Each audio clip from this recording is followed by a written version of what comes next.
sync. Close enough. You were a little behind me, but that'll work. The sync. Okay. All right, so I guess we can start on this. Oh, it's been so long. It's been like the holidays, and then Alliance actually being confirmed, and then it being delayed again. Is this the intro? I guess this is the intro. Welcome to Starsmadas. I guess this is the intro. But what's a week? Really, like, in the grand scheme of things, what's a delay of 1 week? Even if it's 2 weeks, our UK friends, we're sorry. We don't know. We don't have an answer for you. We're sorry. Blame WizKids. Hashtag blame WizKids. I'm going to make that trend on Twitter. Nobody will know why. But it's going to be a thing. You need to just, like, pay some celebrity to say it with some rage tweet about politics, and then everyone will use it. They don't care. Oh, no. There are celebrities who play HeroClix. And their HeroClix is going through a new rules update, so Blame WizKids might actually start trending. Yeah, I could see that then. All right. So. Anyway, we're not here about HeroClix. We're here about Star Trek Attack Wing, which, by the way, as I posted on WizKids' Facebook page when they announced Alliance stuff hitting stores soon, trademark soon, Attack Wing lives. And boy, is that actually real. All right. But more specifically, we're here to talk about a faction that is, not in Alliance. That might be an Alliance if Alliance comes to fruition. Yeah, because they were talking about, they reiterated again and again, nothing is like written in stone. This is all just hearsay possibilities that they might do if things work out, best case scenario sort of thing. But they were saying they would try to round out the Dominion War with the Klingons as a pack and the Romulans as a pack, because those were factions in the Dominion War that fought the Dominion. Yeah, which makes how cool would it be to see like a good Rataran and Defiant and stuff like that? Although I guess they wouldn't be named ships though. Because the Alliance doesn't use named, I don't think. I mean, I did pitch once to the guy who designed it, because I knew they were going to have conversions in there, or I had a hunch that it would have conversions for old ships, so we could use more than just the Akira and the Excelsior, because that's how Heroes of the Star Cluster worked. And so I was like, hey, can I play as the Robinson? Because I want to play as a Jem'Hadar fighting the Jem'Hadar, because I love how ridiculous that is. And he was all like, it's not balanced for that, but I guess you could. Well, and who's to say that one of those packs couldn't have playable Dominion ships up against Romulan or Klingon AI ships? That would be interesting. I would like to see some Cardassians. But in speaking of Klingons, we should probably avoid going triple. Because we've got half an hour to get through 6 bullet points here. Yeah. Okay, so Klingons. Klingons. What is the identity of the Klingons? I mean, that's probably the easiest question to answer in all of Star Trek. Even possibly easier than the Federation. They're... Run away and hide. I guess so, in a way. Oh, I got that wrong. I thought you were being serious, because they do a lot of that, actually, when you think about it. Okay, I'm partially serious.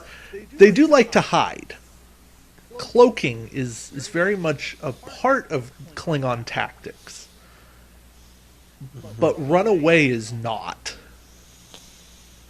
Well, if they can cover up the fact that they were running away, I've seen a lot of cowardly Klingons. But yeah, Klingons, they're the honor-bound warrior race that thinks that beating things with a stick, or I should say more like, thinks that sneaking up on people who are unarmed and defenseless and then killing them, it counts as honorable, because that's something they do a lot.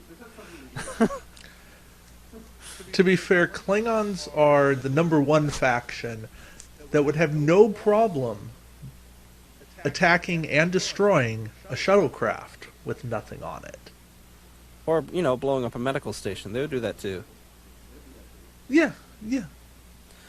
because that's thematic. Klingons want to seek out and destroy anything and everything in their path. Yeah, the greater the challenge, the more honor there is, but as long as there isn't technically dishonor, then they're okay with it. Unless you're Duras. Duras. In which case you can have some dishonorable tactics, but I'm probably jumping ahead there. But, okay, so what do they bring to the game? Oh. High attack values. High attack value for low cost. Yeah, really, they're the discount high attack, meaning they're glass cannons.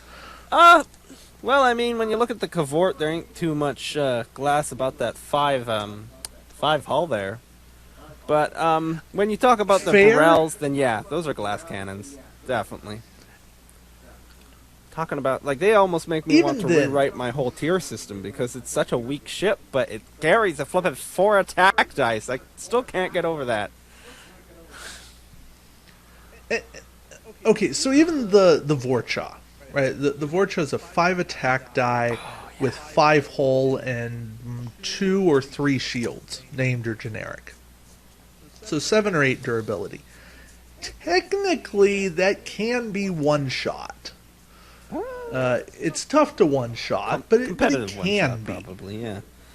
I remember True says that, I think it was an older video though, but he mentioned that in his opinion the Vorcha class was the strongest ship in the game, like the best ship in the game, I think I'm guessing he was talking about the overall balance of cost, durability, and offense to it. Not to mention it has that copy-paste, what is it called? Maneuver dial. The standard maneuver dial. Oh, that's the other thing I love about the Klingons. They have great fleet harmony in the fact that all their ships have the same maneuver dial with only minor variations. Makes them... So they're easy to fly together. Just talk to Jeff Sonis' son about that. It makes them great to fly together, which is it makes them actually a very, very, very good learning faction for flying, and for trying to pull off some complicated things like a bank turn. Getting everybody to bank together and stay in formation, and then bank the other way. It's a very good thing. Yeah, I remember a long, long, long time ago, and I'll see if I can pull it up, but. Ella and I played a game where she played a fleet of Vorchas and I played a fleet of Keldons, and we went up against each other, and I came out just on top. But that was an interesting game, an interesting challenge, and it was way early in the game's life. Mm-hmm. But those are. Those, at least at the time, cloaks, were right? too... Yeah, no, well, okay, you could. I didn't run Cloaking Keldons. But it's more... Keldons had the 180, but a little less firepower, but they had battle stations, whereas Vorchas relied solely on target locks. Plus upgrade cards. And that's actually another thing to bring up about... them. Should we mention that now in the identity of the faction, or should we save that for how to build? The lack of battle stations. Into that. Okay. Yeah.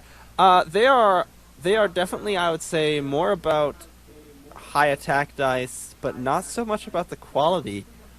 I know there's probably some sets you can buy to get great quality, but they kind of...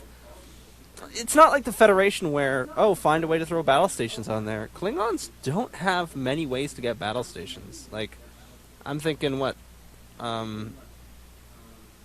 there's some that let you convert battle stations, but they don't actually give you the token. Yeah. It's more so just right, about you get Drex and Garen. Quality, like Worf, which turns all your blanks into hits. Yeah. Or things where it's all like, you get to change 1, maybe 2 dice into a hit. And so the idea is you have to stock up on all those cards. Right. You do have Admiral Gowron. Oh, yeah, he's a good one.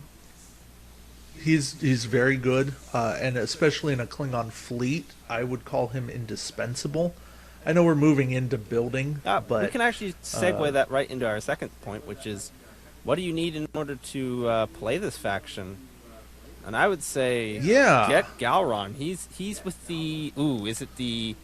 It's a Vorcha class, actually. I think that he comes with. It is a Vorcha class, And it's one of the only ways to get Cloaked Mines, and the only way to get a card that destroys Cloaked Mines. So honestly, it's up there on like the basics to buy. But I feel like a lot of people don't buy this ship. It's where is it? It is IKS Dranova. Is it the Dravana? I want to say it's the Dravana. Dravana. Oh, okay. Yeah. Yeah, it's the Dravana. 5-1, 5-3. That's a tech, 2 weapons, 1 crew. Fortunately, that's the other thing about the Klingons. You don't get lots of crew with them. You're lucky to get... No. Sometimes you're just lucky to get 1, actually. You're really lucky if you can get a ship that has 2. It's almost... And actually, it's a nice... the Dravana is a nice pack because you also get detonation codes. Yeah, that's the only one that lets you destroy mines. So this is an X-Wing where they just destroy themselves on their own. No, our minefields stick around. I mean, there's a whole story arc in DS9 about trying to get rid of a minefield that lasted how many episodes? Almost a full season, I think. Or a season. At least a half season. Yeah, it was either a season and a half or a half season. I can't remember. But yeah. It was a good while. Yeah. I hate to say it, but the other indispensable purchase for Klingons is the 2017 starter set. Yeah, not many cards in there, but the ones you get are good ones, because that Vorn is, in my opinion, one of the best ships in the game. Well, it's the Vorn, Kempik's attack cruiser. Yeah, that gets you. That's another way to get awesome... battle stations right there, because it gives it to all your allies. It is. Kempak himself is useful in a pinch. I like him for some odd builds. I wouldn't say he's a really competitive card, but he's useful. He's the one who lets you, I think, guarantee 3 evade in exchange for destroying one of your shields.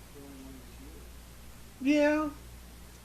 Not my favorite thing, but something that's at least interesting. If you make a build which automatically repairs 1 shield every turn, he becomes pretty nice. But as soon as your build gets disrupted, things fall apart quickly. Because your ship only has, 2, 3 shields to begin with? Yeah, but you can put them on something else, too. Crew Wharf on there, which is the when attacking, if you're cloaked, convert your blanks to hits. It's a little pricey, but it's still a really good ability. Yeah, that's and there's some other nice talents in there. I have been tempted. I have been tempted on more than one occasion to purchase the Borg Klingon Barrel, put Worf on there, and then pay the extra points to get the tractor beam and the cutting beam to roll a perfect quality a perfect quality 10 dice attack. But I did the math once, and you would never be able to bring that into a tournament because unfortunately it costs over 50 points because of how expensive No, but it's still fun. Those points. Yeah, that's a fun mission thing to do. Yeah, definitely. If you're like attacking a base or a space station, you could just destroy the thing in 1 or 2 shots.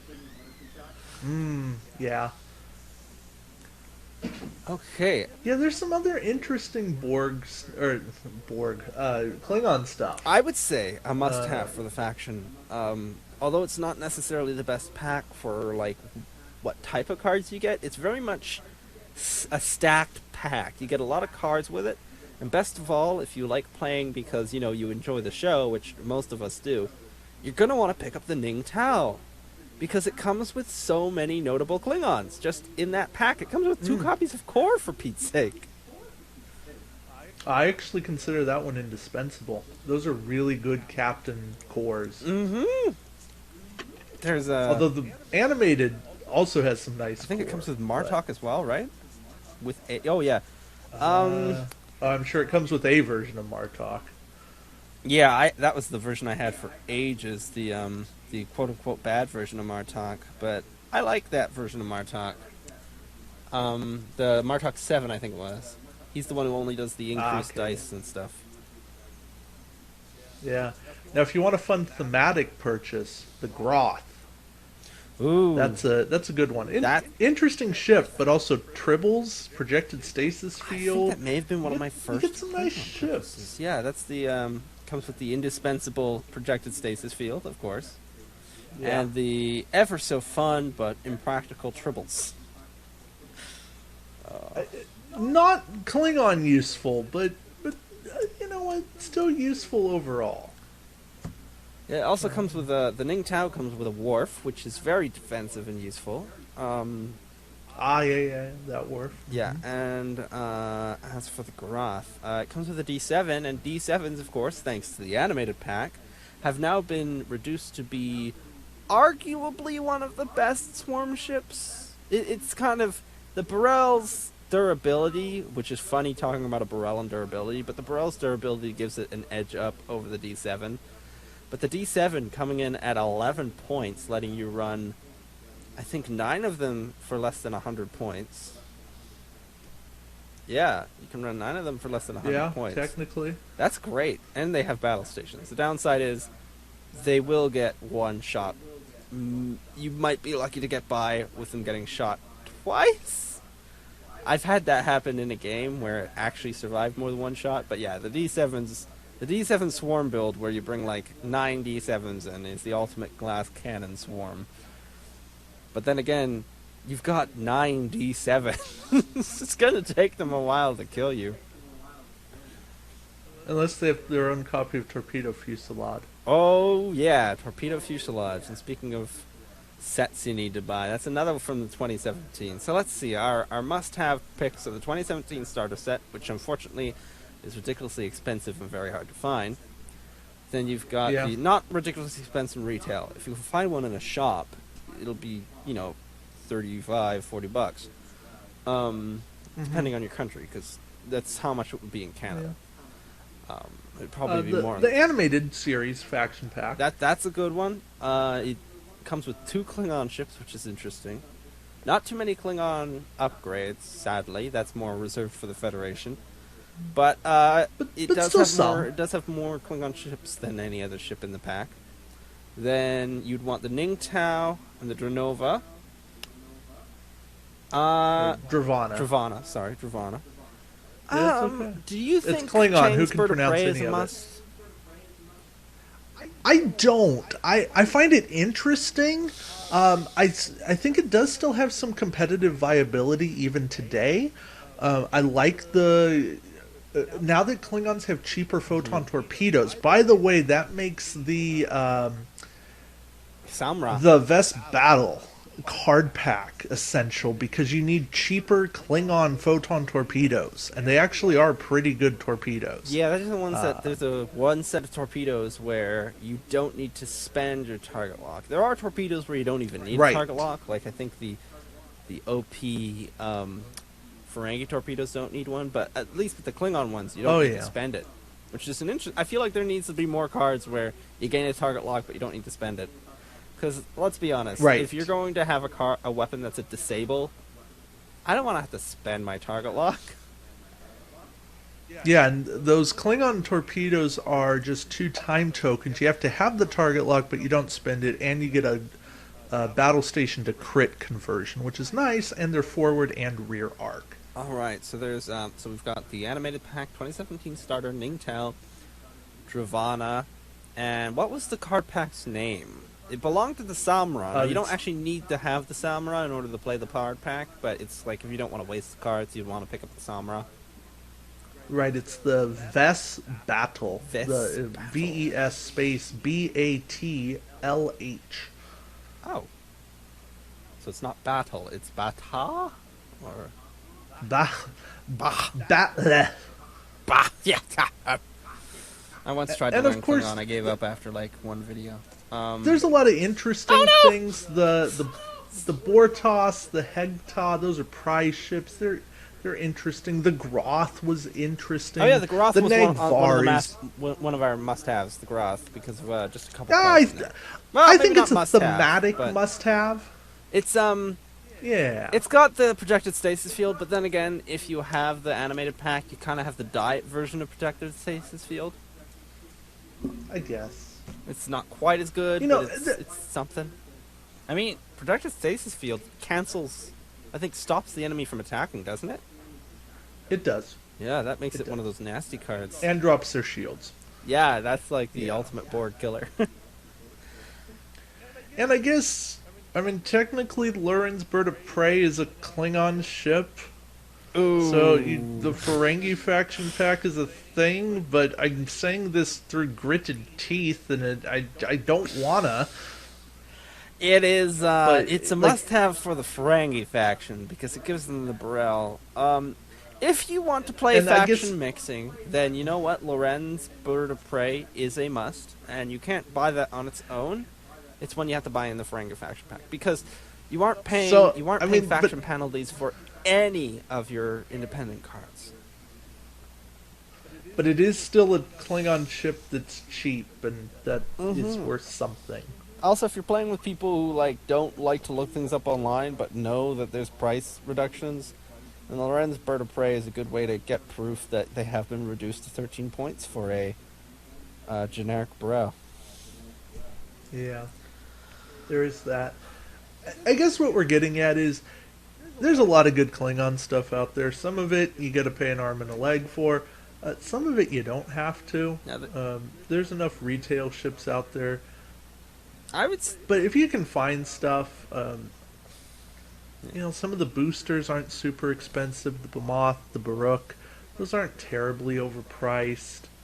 Some of the price ships aren't super expensive because they were later on, and I think they're only card packs, not necessarily models.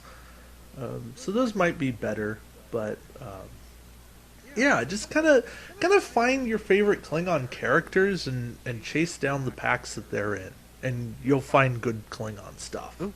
I picked up the last Klingon ship I think I bought was the Pa, which I don't think was that great of a pack, but it came with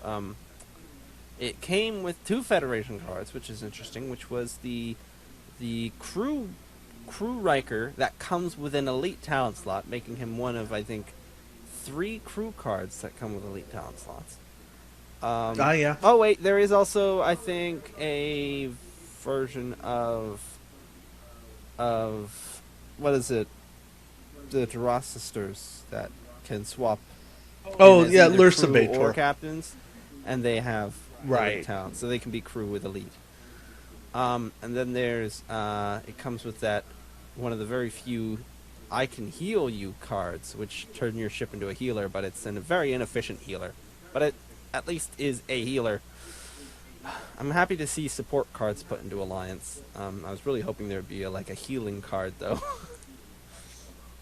Yeah. I guess they didn't want War of Attrition in the middle of the game, because it looks like the matches are timed to about 10 minutes.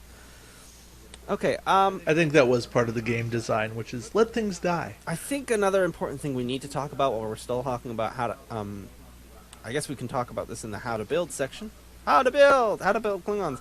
They aren't very, I've been playing for 2 and a bit years. Wow, that doesn't seem like such a long time. But, I mean, I've dove really deep into this game, so I know my stuff usually, but there are a couple things I still don't know, and to me, Klingons seem like a very simplistic faction in terms of how to build them and stuff. It doesn't seem like too crazy complex like the Federation gets, but I know for a fact I'm wrong about that. I remember I was talking to you about this, and you were saying that the reason they're like a good beginner faction is, yeah, they are very simple and easy to build for, but you can push it. You can push that limit, right? Get more out of them. Yes. Yeah, you really can push the. So let me put it to you this way. At first glance, Klingons become a faction that you don't have to do much with. You can run them as a swarm faction. Yeah. Maybe put on some basic captains, an upgrade here or there, and just kind of go to town and put 5-6 ships on the board against your opponents, 2-3, and you win a war of numbers, and that becomes a really interesting way to go about it, because you're like, oh, how do I combat that? But then you start looking more into it, and Klingons become a very synergistic faction. Lursa Bator have a captain ability to get a free cloak or a free echo. Well, that puts you in a good firing position. They have high captain skill with Martok and the aforementioned Lursa Bator with Core, with Admiral Gowron giving a skill boost. And those give you great options. They have some defensive abilities where they become harder to hit. And then if they do take damage, they can hit you back harder. And yet, with all of that being said, the Klingons, if they lose one piece of the fleet, they keep on flying. They're very independent in nature, whereas a lot of other factions tend to rely on the whole fleet working together. And so even with the complexities that can keep mounting of the Klingon faction, they can still be very very player friendly. When things start going wrong, you can make a lot still work for you because you haven't lost every single piece of your fleet that was necessary in order for everything to have in order to go right. You still have enough firepower and enough built on a ship for it to happen. Sure, maybe you've lost a piece. Maybe you've lost Admiral Gowron. You can't get battle stations. Does that suck? Yeah. Yeah, that's not ideal. Maybe you don't have access to Bator's talent. Okay, that's a downer. But you still have your raw firepower of the ships that are left. And you learn to adapt, and you learn to make the best of what you have with it. So there's a ton out there, and it doesn't take much for Klingon ships to be scary. Because they're scary with nothing on them. But if you leave them with nothing on them, they actually aren't that scary because it means they're attacking last, and they'll die before they ever get to shoot. So yeah, that's some of the strategy that's inherent with the Klingon faction. I probably ranted way too long and everybody lost interest. No. But I wanted to learn some things about that.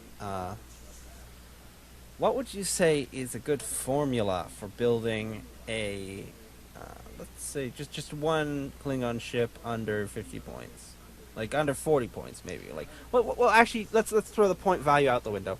What is just a good formula for building a well-rounded ship? You don't even need to name specific cards. Like, what do you want on it? Like, because, like, with the Federations, you don't really want to throw secondary weapons on there because there aren't really that many good secondary weapons for the Federation. They've just got like 80,000 copies of photon torpedoes in varying degrees of effectiveness. Sure.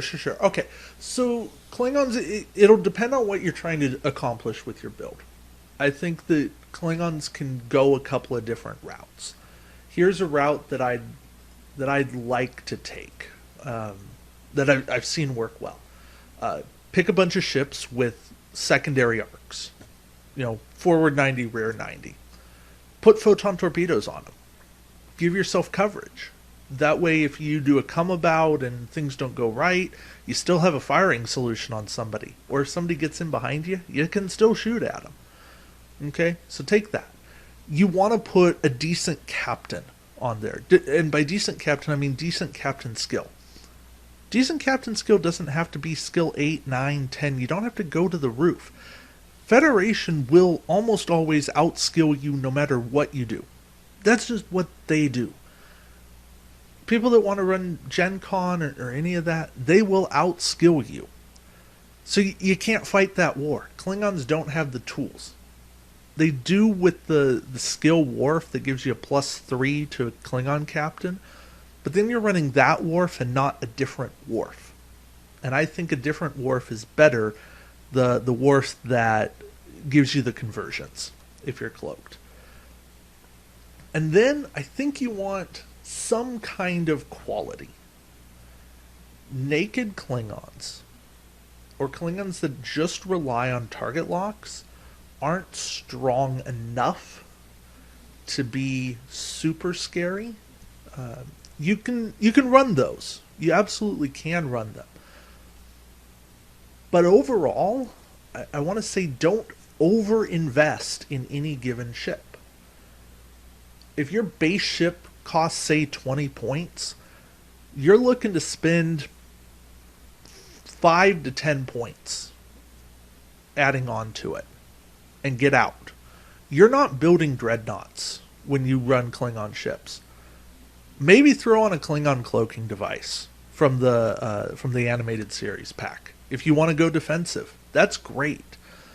But you can also get away with one Kelvin. defensive ship. Sorry, Kelvin pack. Yeah. That's the cloaking device.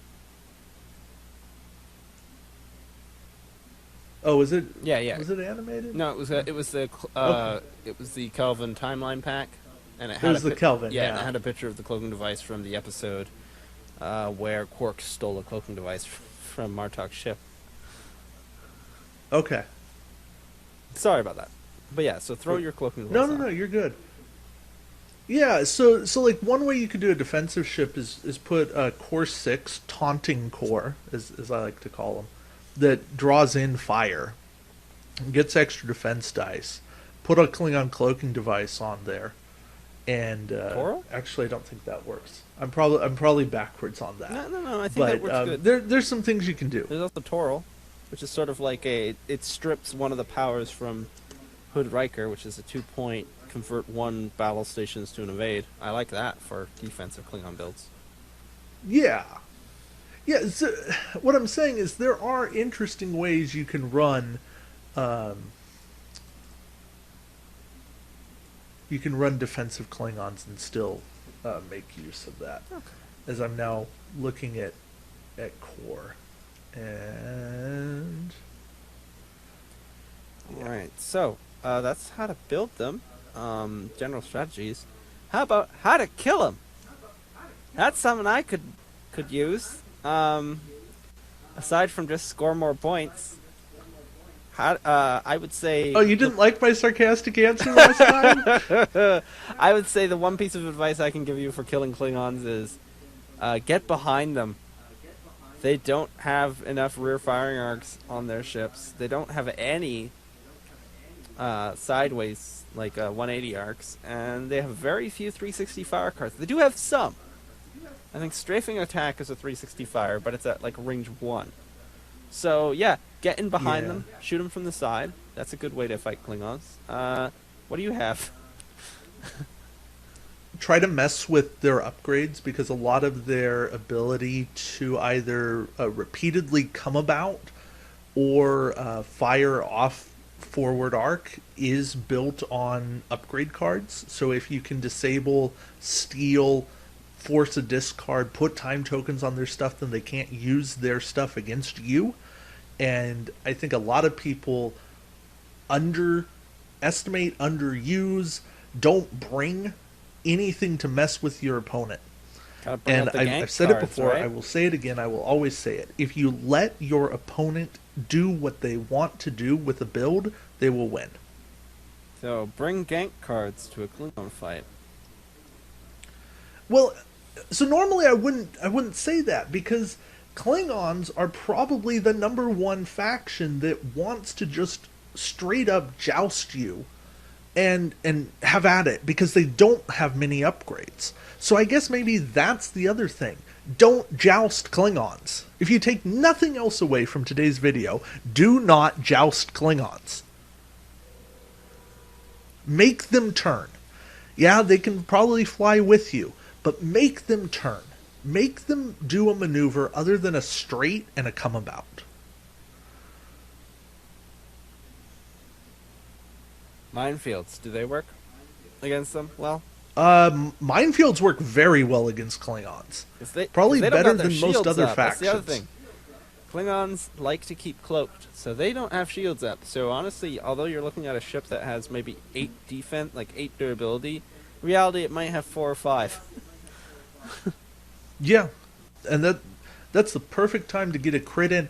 Bring your One of the anti-cloak other things you cards can as do, well. anything that does direct damage to hull, either as an ability that will bypass shields or an action that deals damage. I'm thinking like Matt Decker. If you can just pop in and do more damage, you're golden. There's also the Federation, and I think probably some other factions, but more so Federation, have some pretty good anti-cloak cards. Some of which you can find in the 2017 starter set. So if you've bought that to fight the to play as Klingons, you also have it to fight the Klingons. And the USS Hood, the elusive USS Hood, also is a good anti-cloak ship. And I think there's a Enterprise prize ship, which is anti-cloak as well. Probably. I don't. Truth be told, I don't remember. I think it's like it's a weird like disable a shield and then. No, if you have a scan token, you get a +1 against cloak. The Hood is just a straight up +1 against the Hood.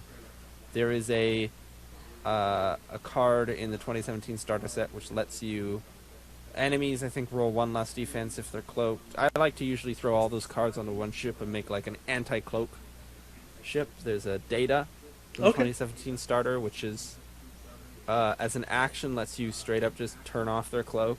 It does raise their shields, but to me turning off the cloak is more effective than just flipping it to its red side like a lot of cards do.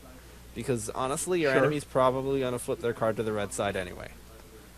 Unless they're like a Romulan science vessel, they're probably going to spend their cloak. I agree with that. Yeah, sure, it gives them their shields back, but it still messes with them. Messes with their plan. If they're flying a Burrell, it gives them their one shield back, maybe. Oh wait, no, Burrells have 3. What am I talking about? Dang it. Unless it's a generic. It has 2. Still. Ugh, the Burrells are so broken. They really need to release just a list of new point values for all ships that should be repriced instead of just leaking it out slowly. Because I think it would have worked, but they decided to leak them all out very slowly because they had production issues. So now it's just like a quarter of the ships have been repriced, and it's not fun. All right. Painful. Yeah. The other thing I'll say on how do you beat them, bring some multi-attack cards. Ooh. Anything that lets you, additional phaser arrays that let you shoot a second time, be it at the same target or a different target. Dispersal pattern Sierra. Things like that give you 1 extra attack because you're probably outnumbered with Klingons, so getting more attacks in is beneficial to you.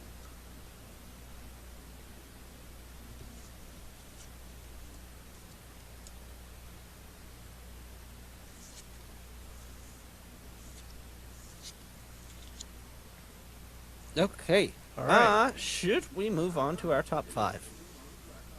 I think we should. So, our top 5 cards that feel thematic. Make us feel like we're a Klingon when we play them.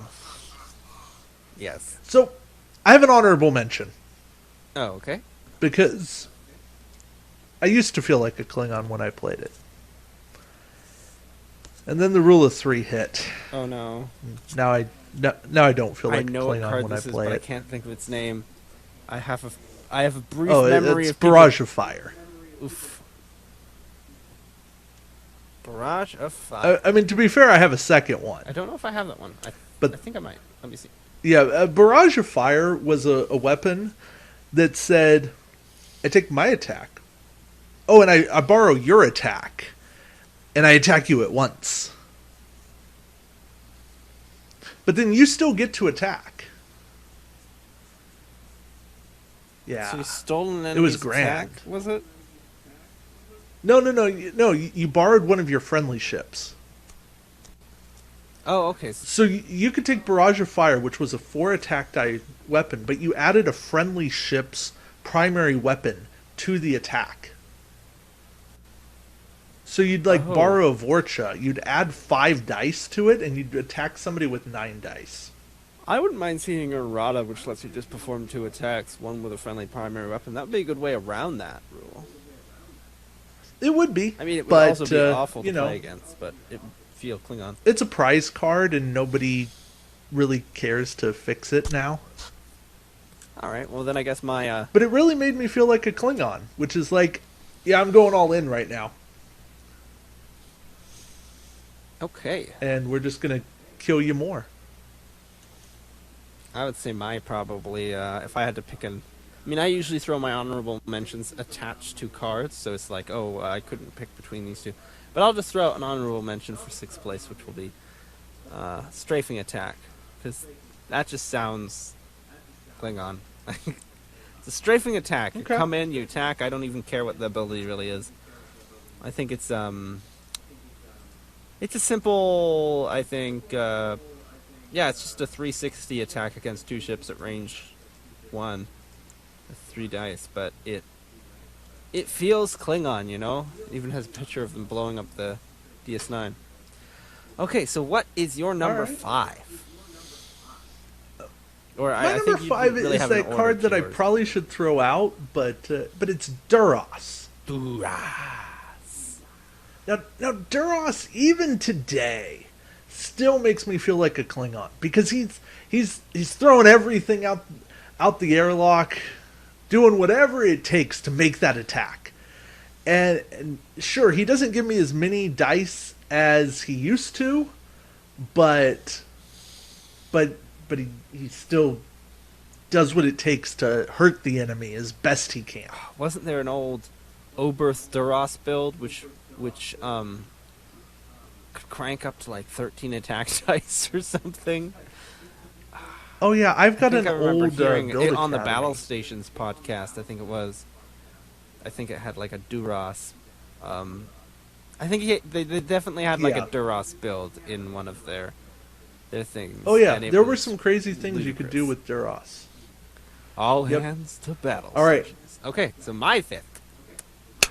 Yeah, you're number 5. I also went with a captain. So it was kind of hard to choose between the two of these, and so I'll tell them both. So the one I ended up going with for number 5 is Gowron, Admiral Gowron. Okay. Just because having Gowron with his Gowron eyes sitting on the table feels very Klingon. The honorable mention for that one is Martok, and that is any Martok, really, just as long as it has Martok on it. And that's because I like to do a killer Martok impression whenever I play Klingons. I go like, let's just read this. Action. When attacking with your primary weapon, gain +1 attack dice and roll -2 attack dice this round. See, that's not a good ability, but I like talking like Martok when I play Klingons. So it's Gowron. Yeah, but now I want to play it. I am inspired. Yes. For my campaign series, I had Klingon flavor text videos, and those were always fun to record. But yeah, okay, not always fun. I ended up stopping recording the series because I got very bored recording all those videos. But, yeah, so Gowron, basically, if you throw any really big name notable Klingon captain is my 5th place. So Gowron, Martok, Worf if necessary, but throwing down a Klingon, which almost any Star Trek fan who's watched either Deep Space Nine or The Next Generation can look at this card and be all like, oh yeah, that's a Klingon. Like, yeah. Core can even be up there in number 5, depending on the era. If I'm playing the right era, I feel Don't steal my number 4. What? Don't steal my thunder. Oh, don't worry, I don't have him on my list anywhere else. That's the only slot that was saved for a captain in my spot. So I guess right. what's your number 4? My number 4 is Core 6, the good old core, the taunt core. The action: if your ship is not cloaked, all enemy ships at range 1 to 3 must attack your ship this round, if possible. Ooh. When defending against each of these attacks, roll +2 defense dice. Core is so honorable, so glorious, he must be attacked. For the glory of the Empire. For the glory of the Empire. Yes, Core. Old Core is definitely a favorite. I like him for some hijinks. He makes me feel Klingon. He's like, he's just doing whatever it takes. He's like, no, I got this. No, guys, I got this. I feel like he would be perfect in a fleet where you only had one Klingon ship and then a whole bunch of other ships, and it's all like, yeah, no, this is the Klingon ship flying around, taking all the damage, while everyone else is trying to use their science gadgets. Great. And the Klingon's like, ha ha ha ha ha ha, I'm getting shot. Yeah. I didn't mean for it to come out like that. But, yeah. My number 4 is, it vibes the whole hunter vibe of the Klingons, which is, I really aim for the hunter, almost submarine vibe of Klingons. I love that vibe. Okay. Yes, there's the whole, I'm going to beat you over the head with a stick vibe, but I love advanced weapon system from the original OG starter set. 5 points. When attacking, you may disable this card before rolling any attack dice to keep your token from flipping to its red side. I just like that for Klingons. That's how I used to always play them when I originally started. I would just throw this card, and that would be my action. If I managed to get out of arc, then I would maybe try something else, or if I couldn't get a shot in. But it was pretty much just a cycle of stay cloaked and shoot. Back when I think I only had like the Vorcha. And then there's, of course, there is another version of this that I think comes in. It's one of the Klingon ships I don't own, and I think it's retail. It comes with a copy of this. And then there's Prototype Cloaking Device, which is the honorable mention for this one, which is simply a similar version of it, but built for Klingon Bird of Preys only. And it gives you, I think, quality on your roll, I think. Yeah, you can choose to gain an Ox, I think, to get quality in your attack. So my number 3 for ships and cards that make you feel most Klingon is actually the Vorn. Because again, it feeds into that whole, I want to be cloaked, sneak up on you, and blow you away. Because with the Vorn, you normally roll 4 attack dice, but once you get into range 1, you're rolling 3 extra attack dice. You're rolling 7, I think it is. Because you get +1 for range 1. Then you get +2. And if you're at range 2, well, you get your +1 anyway. And the caveat here is you have to be cloaked in order for this to work. Which I just like. I like that that's a requirement for these powerful cards. And the honorable for that one is the Chang's Bird of Prey. Because that, again, is another great, well, not a great, but it's a combat ability which only works when you're cloaked. And that's firing torpedoes. You don't lose your cloak when you attack with torpedoes. Yeah. I like it. Those are 2 ships that really feel Klingon to me. They're, in my opinion, the most Klingon-feeling ships in the game. So that's why the Vorn has my number 3 slot for the most Klingon cards. I like it. Well, my number 3 might be your number 1. Might not. I don't know. It's talent. Today is a good day to die. Today is a good day to die. And no, that's not what a Klingon hairdresser says. Because they all have black hair. Well, no, some of them have brown. It's the wrong version of die.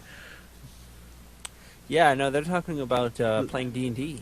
Today is a good day to die. Roll me a D20. Right. Everyone knows Klingons the Klingon are really short order cook says today is a good day to fry. Mm-hmm. Anyway, today is a good day to die. Just says, Klingon you know what? therapist Me, says today is you. a good day to cry. Yes, actually, no, nobody would say that.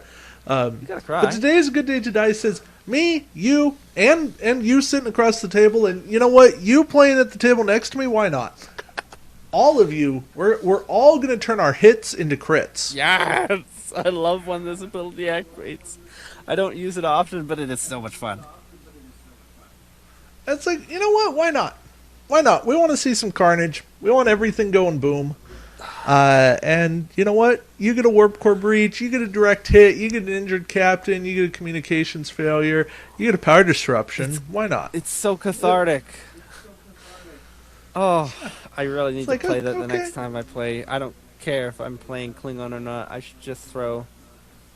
Well, no, I mean, my next game, I'm going to be playing a Romulan Borg Mirror Universe, but this video is going to come out after that, so I can say that.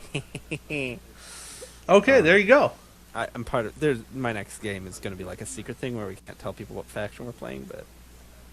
Very nice. Let's see the video until then, probably. Otherwise, oops, spoiled it. Yeah, today is a good day two? to die. Can be put on anything, so yeah. you're fine.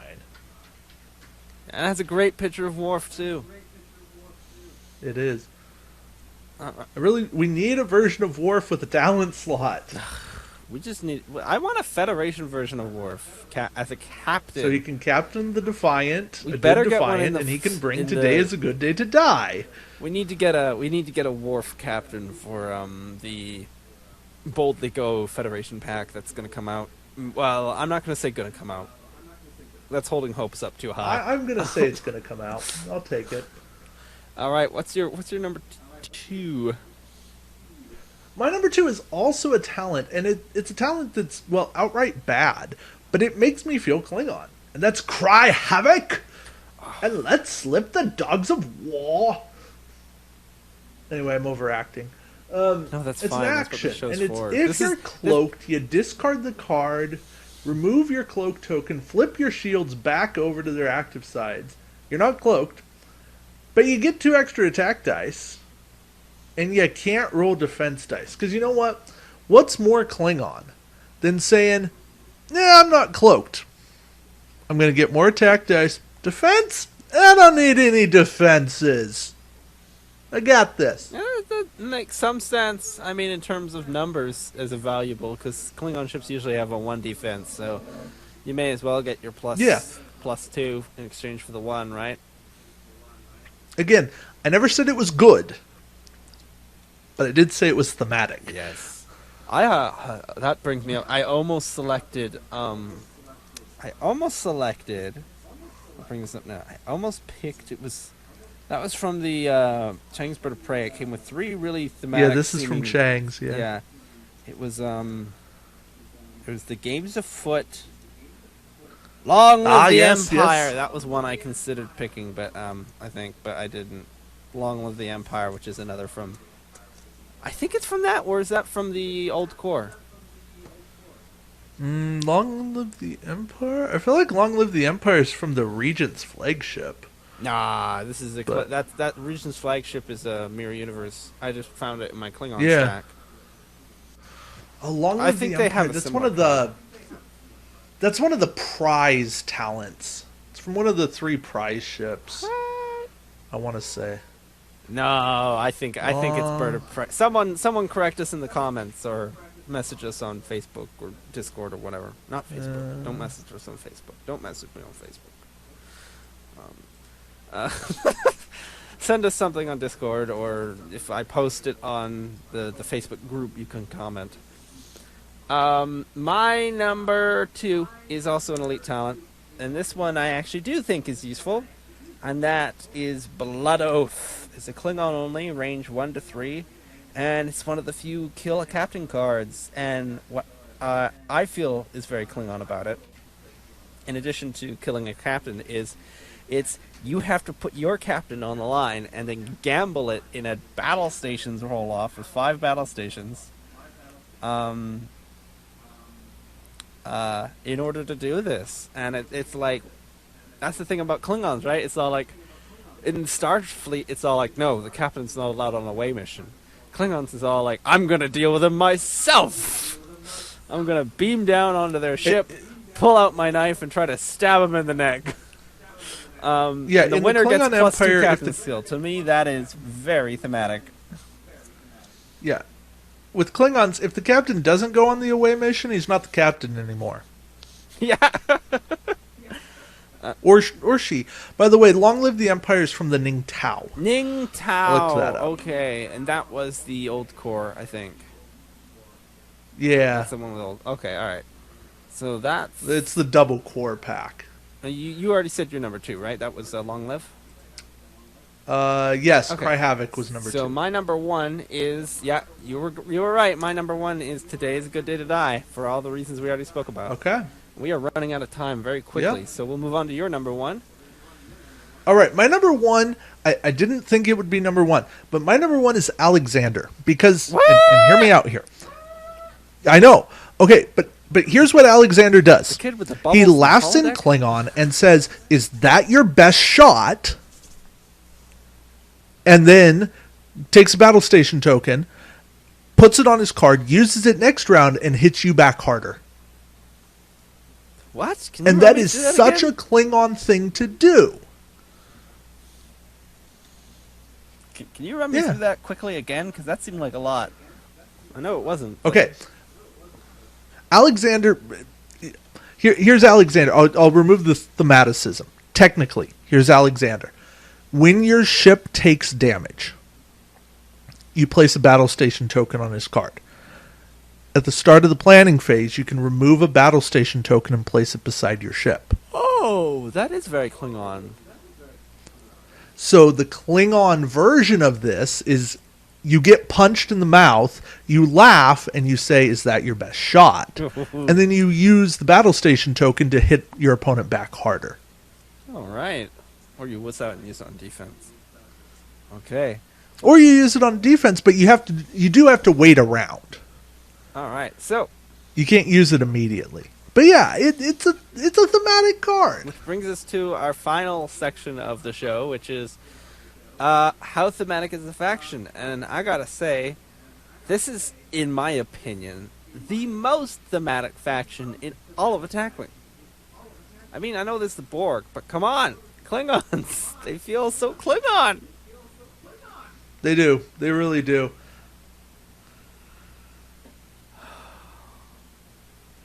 Yeah, and I don't think we even really need to go into detail about why they're thematic. I think, honestly, it's just go back to the beginning of the video, rewatch it, and there's your answer. Everything in this faction is thematic, except for maybe their glass cannonness. I feel like Klingons deserve tougher ships. And I mean, they are there. You just have to pay the extra points to get them, honestly. Fork out the extra points, and then you'll be flying your tough Klingon ships. But no one wants to do that. We all want to fly Burrells. Too many Burrells. I mean, I'll put it to you this way. I polled the audience on thematic cards, and here's some answers from various people. Ooh. Today is a good day to die. Cloaking Wharf. That's the conversion wharf when you're cloaked. Duros, Drexengaren, Interrogation, Klingon First Officer, Core 7. You can run non-Klingon cards and still feel like a Klingon, like Mirror Tasha, I Stab at Thee. Martok 8, because then you feel like a commander of the fleet because you're giving out free actions. And I actually do agree with that. And of course, the Amar, even though it's a mirror Klingon ship, it is still a Klingon ship, and it does still carry the thematicism with it. So there's some pretty thematic cards out there. You just kind of have to be willing to look for them. Yeah? And some of them are pretty good, too. Well, it is 9:33 p.m. my time. I've got to get ready for work. And I think we've And covered I have the to go faction. eat dinner. Oh, wow, okay. What time is it there? Oh, just 7:30. Oh, okay, that's not bad for dinner. No, Yeah. it's not bad at all. Okay, well, But yeah, all right. Hey, hopefully you all have enjoyed listening to the Klingons. And we'll see you again next time. kapla! Kapla!